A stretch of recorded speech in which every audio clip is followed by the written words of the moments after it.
If I'd known what waited for me at the end of that winding, fog-choked road, I never would have taken this job.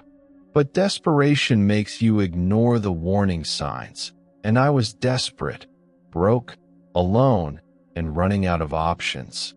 The ad had been simple. Caretaker needed for remote property. Good pay, room and board included. Must be able to follow instructions. I told myself it was just another odd job, another place to hide from my own mistakes. I didn't realize I was stepping into someone else's nightmare. The drive out was a blur of rain and headlights, the world shrinking to a tunnel of wet asphalt and looming trees. My phone lost signal miles before I reached the gate, and by the time I pulled up to the house, the sky was a bruised purple, the last light bleeding away behind the hills. The house itself was old, 3 stories of rotting wood and shuttered windows, crouched at the edge of a forest that seemed to swallow sound. I killed the engine and sat for a moment, listening to the rain drum on the roof, my heart thudding in my chest. A note was taped to the front door, the paper warped and stained. "Welcome. Your room is upstairs. Instructions are on the kitchen table. Do not go outside after dark. Do not open the basement door. If you hear scratching at the windows, ignore it. Lights out by midnight. If the phone rings and no one speaks, hang up immediately. Follow the rules, and you'll be fine." The handwriting was neat, almost cheerful, but the words made my skin crawl. Inside, the house smelled of dust and something older, earthy, metallic, like old coins and wet leaves. The kitchen was spotless, a single lamp casting long shadows across the table. The list of rules was there, written in the same hand as the note outside, but longer this time. Never leave food out overnight. Never look in the mirror after midnight. If you hear footsteps upstairs, lock your door and wait until morning. If you see someone in the yard, do not acknowledge them. If you break a rule, fix it before the sun rises. I read the list twice, then a third time, the words sinking in like cold water. I wanted to laugh, to call the whole thing a joke, but the silence pressing in from the woods made it hard to breathe. I unpacked my bag in the tiny upstairs room, the bed creaking under my weight, and tried not to think about the rules. But as darkness settled over the house, I found myself checking the locks, drawing the curtains, and whispering the rules under my breath like a prayer. If I'd known what waited for me, I never would have taken this job. But by then, it was already too late.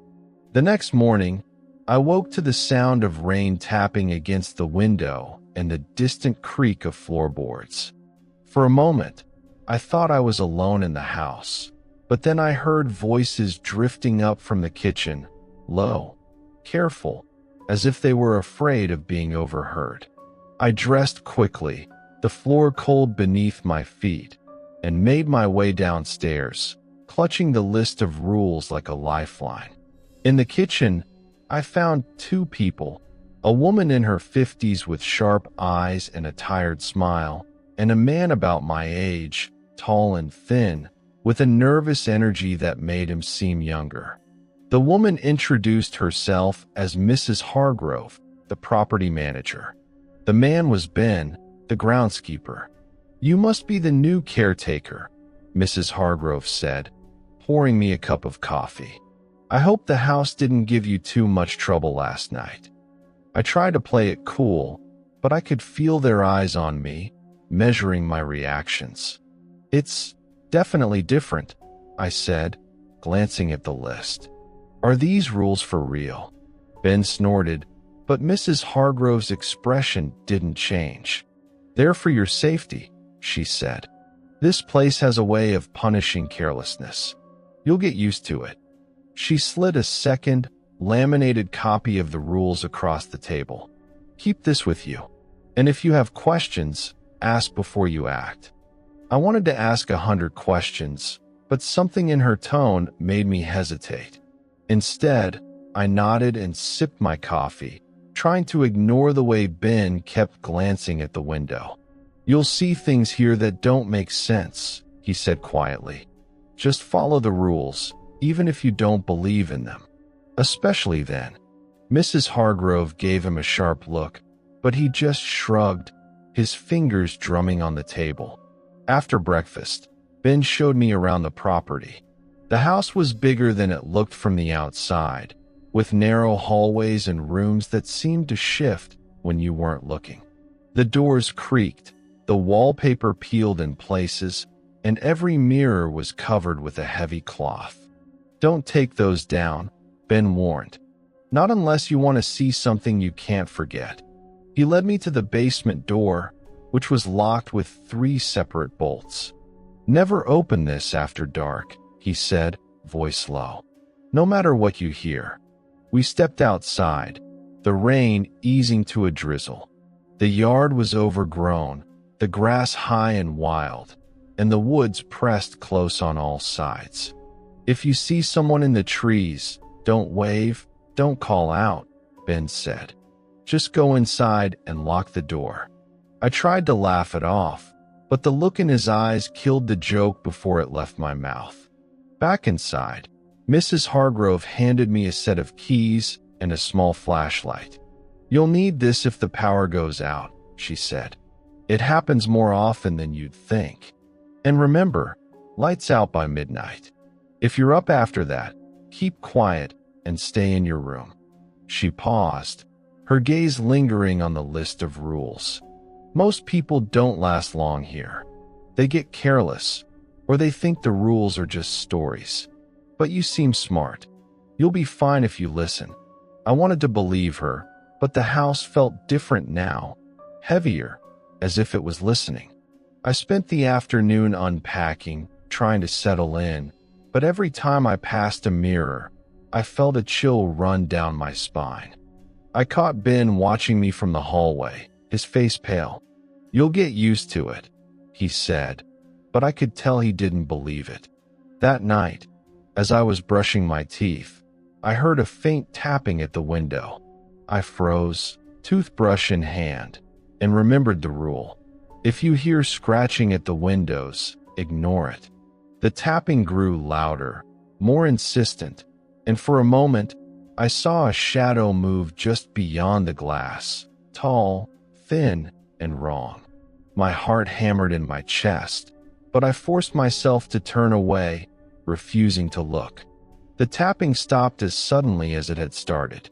I lay awake for hours, listening to the house settle, the wind moan through the trees, and the rain return in heavy sheets. I wanted to believe it was all in my head, that the rules were just a way to keep people in line. But as the darkness pressed in and the shadows grew longer, I realized I was already starting to believe. The first rule had been tested, and I'd passed barely. I wondered how many more I'd have to survive before I understood what this place really was. The house was quieter than I'd ever known a place to be. After Mrs. Hargrove and Ben left for the night, I wandered the halls, checking the locks and peeking behind curtains, trying to convince myself that I was just being thorough, not afraid. The list of rules felt heavier in my pocket with every step. I kept reading them, over and over, as if repetition could make them less absurd. But the words only grew sharper, more urgent, as the sun slipped behind the trees and the house filled with shadows. By 10, I was in my room, door locked, curtains drawn, and a flashlight on the nightstand. I tried to distract myself with a book, but every creak of the floorboards, every sigh of the wind, made me jump. I kept glancing at the clock, counting down the minutes to midnight. The rules said lights out by 12, but I couldn't bring myself to turn off the lamp. I told myself I'd wait until the last possible second, just to be safe. At 11:45, the house seemed to hold its breath. The rain had stopped, leaving a heavy silence that pressed against the windows. I stood up, stretched, and went to the bathroom one last time. As I washed my hands, I caught a glimpse of my reflection in the mirror, just a flash, before I remembered the rule and yanked the cloth back over the glass. My heart pounded. Never look in the mirror after midnight. I checked the time, 11:52. Close, but not broken. I exhaled, shaky with relief. Back in my room, I turned off the lamp at exactly 11:59, plunging the space into darkness. I lay in bed, eyes wide, listening to the house settle. For a while, nothing happened. I started to drift, lulled by the rhythm of my own breathing, when I heard it, a soft, deliberate creak from the hallway. I froze, every muscle tensed. The floorboards groaned again, closer this time, as if someone was walking slowly toward my door. I remembered the rule.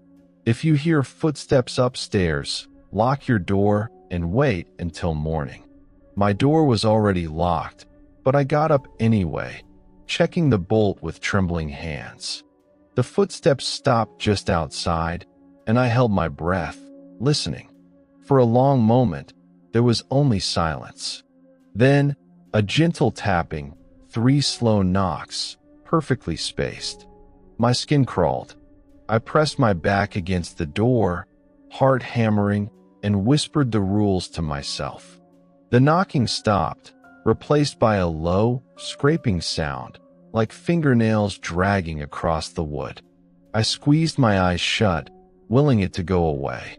The scraping circled the door, then faded down the hall. I waited, counting to 100, before daring to move. I checked the time, 12:17 a.m. Still hours until dawn. I tried to sleep, but every time I closed my eyes, I heard faint whispers, just at the edge of hearing, like someone murmuring secrets through the walls. I pulled the covers over my head, clutching the flashlight, and forced myself to stay still. The rules didn't say anything about whispers, but I wasn't about to take chances. At some point, I must have dozed off, because I woke to the sound of the phone ringing downstairs. I sat up, disoriented, the room still pitch black. The phone rang again, echoing through the house. I remembered the rule. If the phone rings and no one speaks, hang up immediately. I hesitated, torn between fear and curiosity, but the ringing wouldn't stop. I crept down the stairs, every step a battle against the urge to run back to bed. In the kitchen, the phone sat on the counter, its old-fashioned receiver vibrating with each ring. I picked it up, pressed it to my ear, and listened. Silence. Not even static, just a void. I hung up, hands shaking, and backed away. The phone rang again, and I ignored it, retreating to the safety of my room. I lay awake until dawn, the rules echoing in my mind. I almost broke the rule that night, and I nearly paid the price. The house had tested me, and I'd barely scraped by. As the first light crept through the curtains, I realized how easy it would be to slip, to forget, to let fear or curiosity win. I wondered how many more nights I could survive, and what would happen if I ever failed. The next day, the house felt different. The air was heavier, the shadows deeper, as if the walls themselves were waiting for something. I tried to shake off the unease, telling myself it was just exhaustion, but every time I passed a window, I caught my reflection staring back, pale and drawn. Ben arrived early, his face pinched and anxious. He barely met my eyes as we worked side by side in the yard, clearing branches and hauling debris. "You look like hell," he muttered. "Did you sleep at all?" I shrugged, not trusting myself to answer. Mrs. Hargrove called us in for lunch, her voice tight. She set out sandwiches and soup, but none of us ate much. The silence was thick, broken only by the ticking of the old clock in the hallway. "You ever wonder what happens if you break one?" he asked suddenly, his voice too loud in the quiet room. Mrs. Hargrove shot him a warning look, but he pressed on. I mean, really break one. Not just forget for a second, but actually ignore it. She set her spoon down, her hands trembling. You don't want to find out, she said. Trust me. Ben scoffed, but I saw the fear in his eyes. It's just a house, he said, forcing a laugh. Old wood and bad wiring. The rules are just tradition. Mrs. Hargrove's lips tightened, but she didn't argue. I wanted to believe Ben, but the memory of the footsteps and the phone call still clung to me like a second skin. That afternoon, the rain returned, drumming against the roof in relentless waves. I retreated to my room, trying to read, but the words blurred on the page. I kept thinking about Ben's question, about what would happen if someone broke a rule on purpose. The thought made my skin crawl. As dusk fell, I heard Ben moving around downstairs, his footsteps quick and agitated. I found him in the kitchen, staring at the basement door. I'm going down there, he said, his voice shaking. I have to know. I tried to stop him, but he shook me off. It's just a basement. There's nothing down there but old junk. He fumbled with the keys, unlocking the bolts one by one. Don't, I whispered, but he was already pulling the door open. Cold air rushed up the stairs, carrying a smell of earth and rot. Ben hesitated, then stepped inside, the door swinging shut behind him. I waited, heart pounding, listening to the silent stretch. Minutes passed. Then, a crash echoed from below, followed by a strangled cry. I ran to the door, but it was stuck fast, the bolts refusing to budge. I pounded on the wood, calling Ben's name, but the only answer was a low, guttural growl that made my blood run cold. The house seemed to shudder, the lights flickering as if in pain. Suddenly, the door flew open, and Ben stumbled out, his face twisted in terror. He was covered in dirt and cobwebs, his eyes wild. Something's down there, he gasped. Something's waiting. He collapsed to the floor, shaking uncontrollably. Mrs. Hargrove appeared, her face ashen. She knelt beside him, whispering the rules over and over, her hands pressed to his cheeks. Ben stared at her, unblinking, as if he didn't recognize her. That night, the house was alive with noise. Scratching in the walls, footsteps on the stairs, whispers that seemed to seep from the very floorboards. I locked myself in my room, clutching the list of rules, listening as Ben screamed and thrashed in the guest room.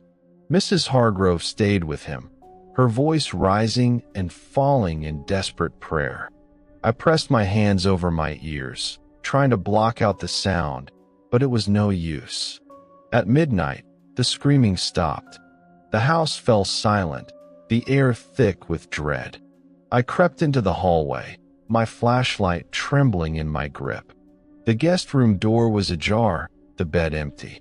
Ben was gone. Mrs. Hargrove sat on the floor, her face streaked with tears. She looked up at me, her eyes hollow. He broke the rule, she whispered. Now the house has him. I thought the rules were just superstition until I saw what happened to him. The next morning, there was no sign of Ben. His things were gone, his bed made, as if he'd never been there at all. Mrs. Hargrove moved through the house like a ghost, her eyes fixed on some distant point. I realized then that the rules weren't just for show. They were a warning, a line drawn in blood. And if you crossed it, the house would make sure you paid the price. The day after Ben disappeared, the house felt emptier than ever. I barely slept, haunted by the memory of his screams and the way Mrs. Hargrove had sat on the floor, whispering the rules like a prayer.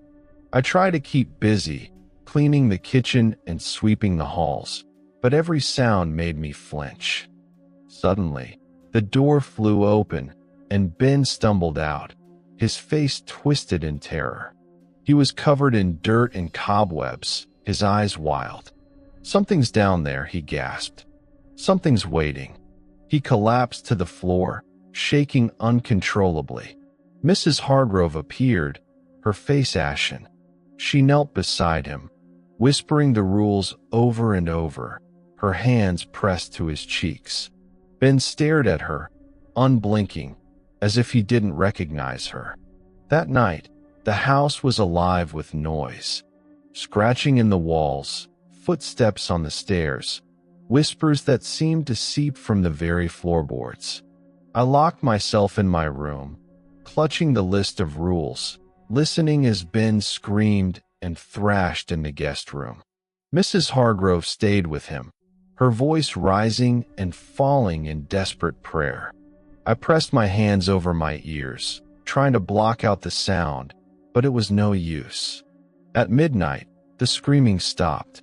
The house fell silent, the air thick with dread. I crept into the hallway, my flashlight trembling in my grip. The guest room door was ajar, the bed empty. Ben was gone. Mrs. Hargrove sat on the floor, her face streaked with tears. She looked up at me, her eyes hollow. "He broke the rule," she whispered. "Now the house has him." I thought the rules were just superstition until I saw what happened to him. The next morning, there was no sign of Ben. His things were gone, his bed made, as if he'd never been there at all. Mrs. Hargrove moved through the house like a ghost, her eyes fixed on some distant point. I realized then that the rules weren't just for show. They were a warning, a line drawn in blood. And if you crossed it, the house would make sure you paid the price. The day after Ben disappeared, the house felt emptier than ever. I barely slept, haunted by the memory of his screams and the way Mrs. Hargrove had sat on the floor, whispering the rules like a prayer. I tried to keep busy, cleaning the kitchen and sweeping the halls, but every sound made me flinch. I kept expecting Ben to walk in, grinning and calling it all a joke, but the silence was absolute. That afternoon, Mrs. Hargrove found me in the parlor, dusting shelves that didn't need it. She looked older, her shoulders slumped, her eyes rimmed red. "Sit with me," she said quietly, settling into an armchair by the window. I obeyed, perching on the edge of the sofa, the list of rules clutched in my hand. She stared out at the rain for a long time before she spoke. "You're not the first caretaker here, you know. There have been others. Some lasted a week, some a month. Most didn't make it through the first winter." Her voice was flat, as if she'd told this story too many times. "I started here as a housekeeper years ago. I thought the rules were just old superstitions, a way to keep the staff in line.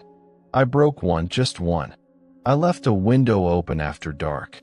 I thought nothing of it, until I heard the footsteps in the attic." She paused, her hands twisting in her lap. "I went up to check, thinking it was a raccoon or a bird. But the attic was empty, except for a single muddy footprint on the floor. That night, I heard someone whisper my name outside my door. I didn't answer, but I didn't sleep either. The next morning, my hair had turned white at the temples. I was 24. I shivered, the room suddenly colder. "What happens if you break more than one rule?" I asked, my voice barely above a whisper. Mrs. Hargrove's lips tightened. "The house notices. It starts small, lost keys, cold spots, things moving where you didn't leave them. Then the dreams come. You see things in the mirrors, hear voices in the walls. If you keep breaking the rules, the house takes something from you. Sometimes it's your memory. Sometimes it's your voice. Sometimes it's your life." She looked at me, her gaze sharp. "You have to respect the house. It's old, older than any of us. The rules aren't just for you. They're for everyone who's ever lived here. If you want to survive, you have to believe, even when it doesn't make sense. Especially then. I nodded, swallowing hard. What about Ben? I asked. Is there any way to get him back? Mrs. Hargrove shook her head, her eyes shining with unshed tears. Once the house takes someone, they're gone. Sometimes you hear them at night, calling from the basement or the attic. But it's not really them. It's just the house, trying to trick you into breaking another rule. She reached over and squeezed my hand, her grip surprisingly strong. You're smart. You pay attention. That's why you're still here. But don't get cocky. The house is always watching, always waiting for you to slip. If you ever feel like you're being followed, or if you see something that shouldn't be there, come find me. Don't try to handle it alone. We sat in silence for a while, the rain tapping against the window, the house settling around us. I felt the weight of her words, the truth in her fear. The rules weren't just a list, they were a lifeline, a fragile thread keeping us from falling into whatever darkness waited beyond the walls. I promised myself I wouldn't forget. I would follow every rule, no matter how strange. Because now I knew what was at stake, and I wasn't ready to disappear. The days blurred together after Mrs. Hargrove's warning. I moved through the house like a shadow, checking locks, whispering the rules under my breath, and avoiding the mirrors. The sense of being watched grew stronger, as if the house itself was waiting for me to slip. I started to notice things I hadn't before. Cold spots in the hallway, the faint smell of earth and rot near the basement, and the way the lights sometimes flickered for no reason. I kept my head down, did my chores, and tried not to think about Ben. One night, a storm rolled in, battering the house with wind and rain. The power flickered, then died, plunging everything into darkness. I fumbled for my flashlight, heart pounding, and remembered the rule. If the power goes out, stay in your room and wait for it to return. I locked my door, pulled the covers up to my chin, and tried to ignore the howling wind. But the silence that followed was worse. It was thick, suffocating, broken only by the occasional creak of the old house settling. Then I heard it, a soft, rhythmic tapping at my window. I froze, every muscle tensed. The rule was clear. If you hear scratching at the windows, ignore it. But the tapping grew louder, more insistent, until it sounded like someone was trying to claw their way inside.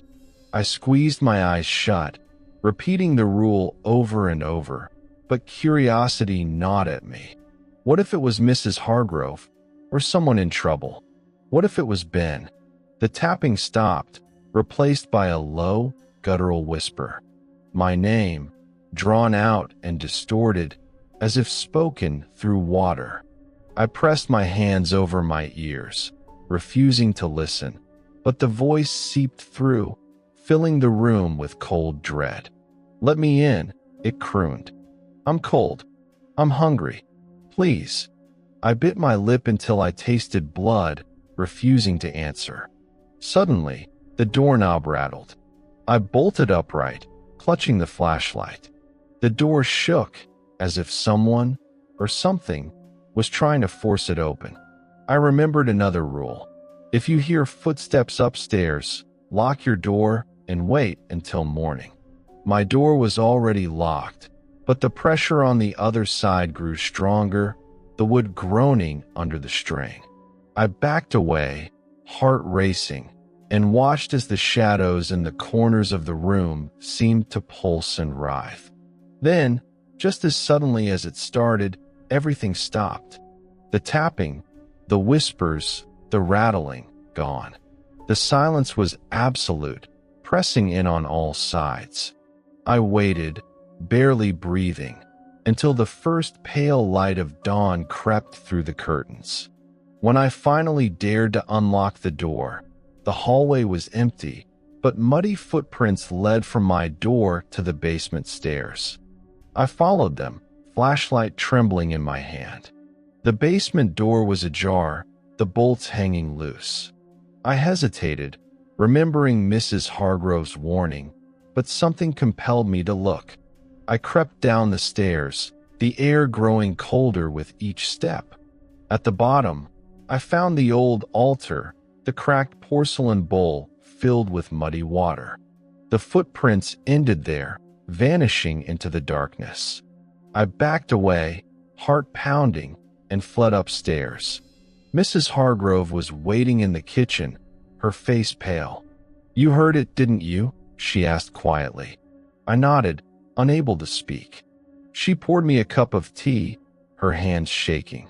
"The house is getting restless," she said. "It's testing you, testing all of us. You did the right thing. You followed the rules." I realized then that the rules weren't just for our safety, they were for everyone's. For the living, for the lost, for anyone unlucky enough to find themselves trapped in this place. The house didn't care who you were. It only cared that you obeyed. And if you didn't, it would find a way to remind you. That night, as I lay in bed, I listened to the wind and the rain and the distant, echoing sound of someone or something scratching at the windows, and I knew I would never feel safe here again. I didn't realize how thin my nerves had become until the night I almost broke. The house had a way of wearing you down, grinding away at your sense of what was real and what was just fear. I started jumping at every sound, flinching at my own reflection and double-checking the locks so many times my hands ached. Mrs. Hargrove watched me with a sad, knowing look, but she didn't say anything. She just made sure I ate, made sure I slept, and reminded me to keep the rules close. It was a week after the storm when the house decided to test me again. I'd spent the day cleaning the attic, sorting through boxes of old clothes and brittle photographs. The air up there was thick with dust and memories, and I found myself staring at a faded picture of a family I didn't recognize, faces blurred, eyes scratched out. I shivered, shoved the box aside, and hurried back downstairs. That night, the wind picked up, rattling the windows and making the house groan. I tried to distract myself with a book, but the words swam on the page. I kept glancing at the clock, counting down the minutes to midnight. The rules had become a mantra, a lifeline, but I was so tired of being afraid, tired of waiting for the next test. At 11:50, the power flickered and died. I grabbed my flashlight, heart pounding, and locked my door. I sat on the bed, knees pulled to my chest, listening to the silence. Then, footsteps in the hallway, slow, deliberate, stopping just outside my door. I held my breath, praying they would go away, but the footsteps stayed, pacing back and forth. Then came the voice. "Let me in," it whispered, soft and pleading. "Please. I'm cold. I'm scared." It sounded like Ben. My heart twisted. I knew it couldn't be him, but the voice was so real, so desperate. I pressed my hands over my ears, but the voice grew louder, more insistent. "Please, I need your help. Just open the door." I stood, trembling, and reached for the doorknob. My hand hovered there, the rule echoing in my mind. "If you hear footsteps upstairs, lock your door and wait until morning." But the voice was so convincing, so full of pain. I almost turned the lock. I almost opened the door. A sudden crash from downstairs snapped me out of it. I jerked my hand back, stumbling away from the door. The voice outside fell silent, replaced by a low, guttural growl. I heard something heavy dragging across the floor, then the sound of glass shattering. I pressed myself against the wall, heart racing, as the house seemed to shake with rage. I don't know how long I stood there, frozen, listening to the chaos below. Eventually, The noises faded, replaced by the steady tick of the clock. I collapsed onto the bed, shaking, tears streaming down my face. I'd come so close to breaking the rule, so close to letting whatever was outside in. The realization hit me like a punch. The house didn't just want obedience. It wanted to break me, to see how far I could bend before I snapped. When dawn finally came, I found the hallway empty, the floorboards scarred and splintered. Downstairs, the living room was a mess, broken glass, overturned furniture, muddy footprints leading to the basement door. Mrs. Hargrove was already cleaning up, her face drawn and tired. She didn't ask what happened. She just handed me a cup of tea and squeezed my shoulder. That day, I moved through the house like a ghost, haunted by the sound of Ben's voice and the memory of my own hand on the lock. I realized I was reaching my limit. The rules were all that stood between me and the darkness pressing in from every side. I didn't know how much longer I could hold on, but I knew one thing for certain. If I broke, the house would be waiting, and it would not be merciful. It started with the wind, not the usual restless moan that haunted the eaves, but a furious, howling gale that shook the house to its bones. The lights flickered, then died, plunging every room into a darkness so thick it felt alive. I sat on my bed, clutching the flashlight and the list of rules, my heart pounding in my chest. Tonight, every rule mattered, and one mistake could end everything. The first test came early. A crash echoed from the kitchen, followed by the unmistakable sound of glass shattering. I remembered the rule: never leave food out overnight. My dinner plate was still on the table. I cursed myself, grabbed the flashlight, and crept downstairs. The kitchen was a mess, broken dishes, spilled food, and muddy footprints leading to the back door. I cleaned up as quickly as I could, heart racing, whispering apologies to the house. As I finished, I heard footsteps in the hallway, slow, dragging, impossibly heavy. I ducked into the pantry, holding my breath. The footsteps stopped outside the door, and a shadow passed beneath the crack. "You forgot," a voice hissed, low and guttural. I pressed myself against the shelves, repeating the rules in my mind. The shadow lingered, then moved on, leaving a trail of cold air in its wake. Back upstairs, I found the bathroom door ajar, the mirror uncovered. My reflection stared back at me, eyes wide and terrified. I remembered the rule: never look in the mirror after midnight. I tried to look away, but my gaze was drawn to the glass.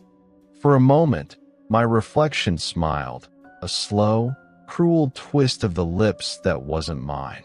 I yanked the cloth over the mirror, heart hammering, and stumbled back into the hallway. The next test came quickly. The phone rang, its shrill cry echoing through the house. I hesitated, then answered, pressing the receiver to my ear. Silence. I hung up immediately, but the phone rang again, and again, each time more insistent. I unplugged it, but the ringing continued, vibrating through the walls, the floor, my bones. I fled to my room, slamming the door behind me. The scratching started next, at the windows, the walls, the floorboards. It was everywhere, a chorus of claws and whispers, voices calling my name, begging to be let in. I pressed my hands over my ears, rocking back and forth, repeating the rules like a mantra. Don't respond. Don't look. Don't move. Then the footsteps returned, heavier than before, shaking the floor. The doorknob rattled, the wood groaning under the pressure. I locked the door, wedged a chair beneath the handle, and waited. The footsteps circled my room, then faded down the hall. I heard Mrs. Hargrove's voice, thin and desperate. reciting the rules from somewhere below. I wanted to go to her, to help, but the rules were clear. Stay in your room after midnight. I stayed put, trembling, as the house roared and howled around me. Hours passed in a blur of fear and exhaustion. The wind screamed, the walls shook, and the rules pressed in on all sides. I lost track of time, lost track of myself. At some point, the scratching stopped, replaced by a deep, resonant silence. I opened my eyes to find the room unchanged, the list of rules still clutched in my hand. I crept into the hallway, the floor cold beneath my feet. The house was still, the air heavy with the scent of earth and rot. I found Mrs. Hargrove in the kitchen, her face pale, her hands shaking. "You made it," she whispered, relief flooding her features. "You followed the rules." I nodded, too tired to speak. I realized then how close I'd come to failing, how easy it would have been to slip, to let fear or exhaustion win. Tonight, every rule had mattered. Every test had been a trap, a chance for the house to claim another soul. I had survived, but only just, and I knew, deep down, that the house was not finished with me yet. I barely slept after that night. Every time I closed my eyes, I saw the house shifting around me, rules twisting into threats, shadows stretching into claws. Mrs. Hargrove and I moved through the next day in silence, both of us too exhausted to pretend things were normal. I kept the list of rules in my pocket, reading it so often the paper grew soft and creased. I knew the house was waiting for me to slip, to forget, to give in. I could feel it watching, hungry and patient. That evening, the air grew thick and electric, the sky bruised with storm clouds. Mrs. Hargrove found me in the hallway, her face drawn and pale. "It's coming," she whispered. "Tonight is different. The house is angry." She pressed a small iron key into my hand. "If you have to run, use this. It opens the root cellar. It's the only place the house can't reach." Her eyes were full of fear. "But don't go unless you have no other choice. The rules are your best hope." As darkness fell, the house began to change. The walls seemed to pulse, the floorboards groaning under invisible weight. The lights flickered, then died, plunging us into darkness. I grabbed my flashlight, heart pounding, and locked myself in my room. But the house wasn't content to wait. The scratching started again, louder and more violent than ever, as if something was trying to tear its way inside. Then I heard it, a voice, deep and guttural, echoing through the halls. "You broke the rules," it snarled. "You let me in." The door shook, hinges straining, as the thing outside pounded with inhuman strength. I pressed my back against the wall, clutching the iron key, and tried to remember every rule, every warning. If I failed now, it wouldn't just be me who paid the price. Mrs. Hargrove was out there, and I couldn't let the house take her too. The pounding grew louder, the wood splintering. I knew I couldn't stay. I slipped out the window, dropping to the ground below, and ran for the root cellar. The wind howled, branches clawing at my face, but I didn't stop. I reached the cellar door, fumbled with the key, and threw myself inside just as something slammed into the wood behind me. Inside, the air was cold and damp, the darkness absolute. I pressed my ear to the door, listening as the thing outside circled, snarling and whispering my name. I recited the rules under my breath, clinging to them like a lifeline. The house roared, the ground shaking, but the cellar held. Hours passed, or maybe minutes. I lost all sense of time. At some point, the noise faded, replaced by a heavy, suffocating silence. When I finally dared to open the door, the house was still. The sun was rising, pale and weak, casting long shadows across the yard. I stumbled inside, every muscle aching, and found Mrs. Hargrove waiting in the kitchen, her face streaked with tears. "You made it," she whispered, pulling me into a fierce hug. "You survived." I looked around at the battered walls, the shattered windows, the list of rules still clutched in my hand. I realized then that the house would never stop testing me, never stop waiting for me to fail. But I had survived the worst it could throw at me. And for now, that was enough. The house was quiet in the days that followed, but it was the kind of quiet that comes after a storm, heavy, uneasy, and full of things left unsaid. Mrs. Hargrove and I moved through the rooms like survivors picking through wreckage, cleaning up broken glass, righting overturned chairs, and patching the places where the walls had cracked. The list of rules, once a curiosity, now felt like scripture. I kept it with me at all times, the paper worn soft by my hands, the ink smudged from constant reading. I thought about everything I'd seen: Ben's disappearance, the voices in the walls, the way the house seemed to breathe in hunger.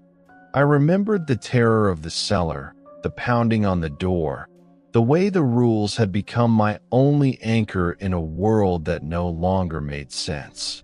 I realized that the rules weren't just about survival, they were about respect. Respect for the house, for the things that lived in its shadows, for the boundaries between our world and whatever waited just beyond the walls. Mrs. Hargrove was changed, too. She moved more slowly, her eyes always scanning the corners, her voice softer and more careful. We spoke little, but when we did, it was always about the rules, how to follow them, how to remember them, how to teach them to anyone who might come after us. The house, for all its terror, had become a kind of teacher, forcing us to confront our fears, our doubts, and our own capacity for endurance. I spent hours sitting by the window, watching the forest sway in the wind, thinking about the people who had come before me and the ones who would come after. I understood now that the rules were a gift, a warning passed down through generations, a way to keep the darkness at bay. They were the only thing standing between us and the chaos that waited in the shadows. The cost had been high. Ben was gone, and a part of me would never be the same. But I was alive, and I had learned what mattered most. The rules were not just superstition or paranoia. They were the thin line between order and oblivion, between being a caretaker and becoming another secret lost in the house's endless night. A month later, the ad appeared again. Same wording, same promise of good pay and room and board, same warning to follow instructions. I watched from the window as a new caretaker arrived, suitcase in hand, eyes wide with the same mix of hope and desperation I'd carried when I first stepped onto the property. Mrs. Hargrove greeted him at the door, her smile gentle but tired, and I felt a pang of guilt for what he was about to inherit. Before he could unpack, I found him in the hallway and pressed the list of rules into his hand. He looked at me, confused, and I saw the skepticism in his eyes. "You'll want to keep these close," I said quietly. "Read them. Memorize them. Don't take shortcuts, and don't think you're smarter than the house. If you hear something you can't explain, if you see something that shouldn't be there, just follow the rules. No matter what." He tried to laugh it off, but I recognized the fear behind his bravado. I wanted to tell him everything, to warn him about Ben, about the voices, about the nights when the house seemed to close in and breathe down your neck. But I knew it wouldn't matter. Some things you have to learn for yourself. Some lessons only sink in when the darkness is pressing at your door. As I packed my things and prepared to leave, I glanced back at the house one last time. The windows stared back, blank and watchful, and I felt the weight of all the secrets I was leaving behind. I just hope the next person listens before it's too late. Because the rules aren't just for the house. They're for anyone who dares to step inside. And the house never forgets those who break them.